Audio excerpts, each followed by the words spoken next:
Hey there, I'm Robert from Pop House Collective, and I'm here to teach you how to play It's Kind of a Fun Story.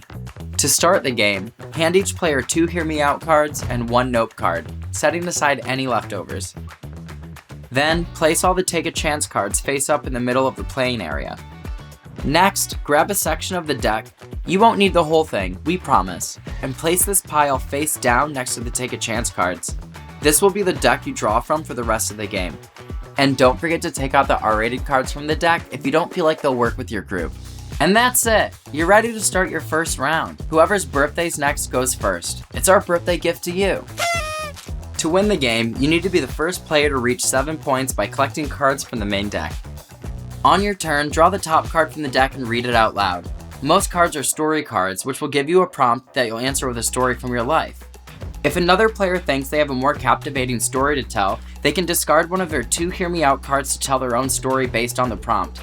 After all players who want to use a Hear Me Out card have done so, everyone, yes, even you, votes on who had the better story. You can even vote for yourself if you think you had the better tale. The winner places the story card in their win pile in front of them and adds the 2 points to their total score. Well done! If there is a tie during voting, the players with the most votes each have 30 seconds to explain why they deserve the win. After this, voting occurs again between the top scorers. Still a tie? Settle it the old-fashioned way with a round of rock, paper, scissors. Did you tell a story and no one played a Hear Me Out card? Congrats on the unbeatable story and the easy 2 points. Once the points are awarded, play passes to the player on your left. If you're absolutely not vibing with the story card you drew, that's okay. Feel free to skip it and draw the next card from the top of the deck. If another player loves the card you passed on, they can immediately take it from the skip pile and play it on their next turn instead of drawing from the deck.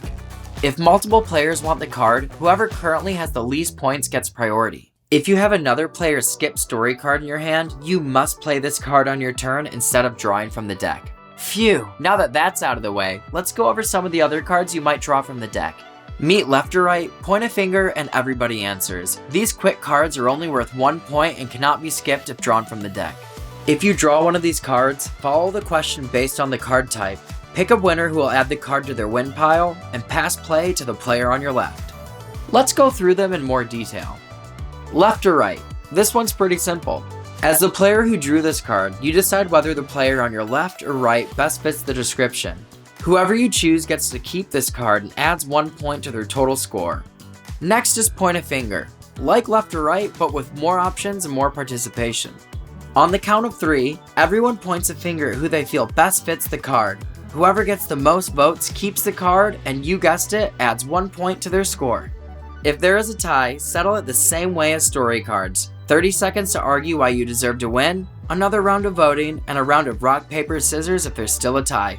And last up is everybody answers. Going in a circle, everyone takes a turn giving a brief answer to the question prompt. Afterwards, go through all your needed voting steps and award the winner the card and the point. Reminder, these cards cannot be skipped and your turn ends after they're resolved. But what about these other cards?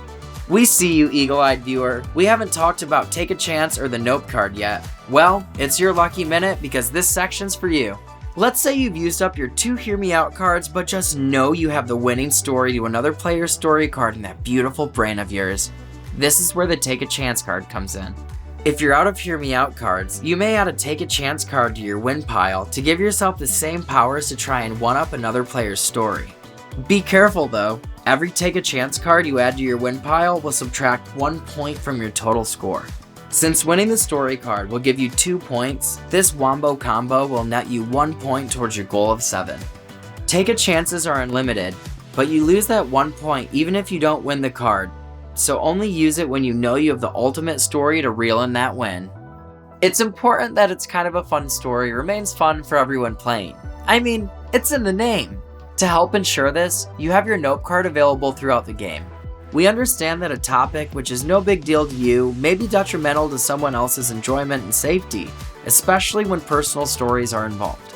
So if any topic of conversation makes you uncomfortable, you can hold up your Nope card to immediately end all discussion on the current card and start over from the beginning of the current player's turn. Think of it as a soft reset on the current round.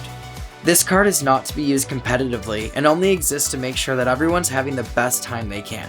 Why else would you be playing this game? And that's it! Once someone reaches 7 points and claims the crown, go ahead and give them a round of applause. Cleanup is easy. Separate the Take a Chance, Hear Me Out, and Nope cards into their respective piles. And put the rest of the cards back into the main deck so you'll be ready for your next storytelling adventure. Until next time!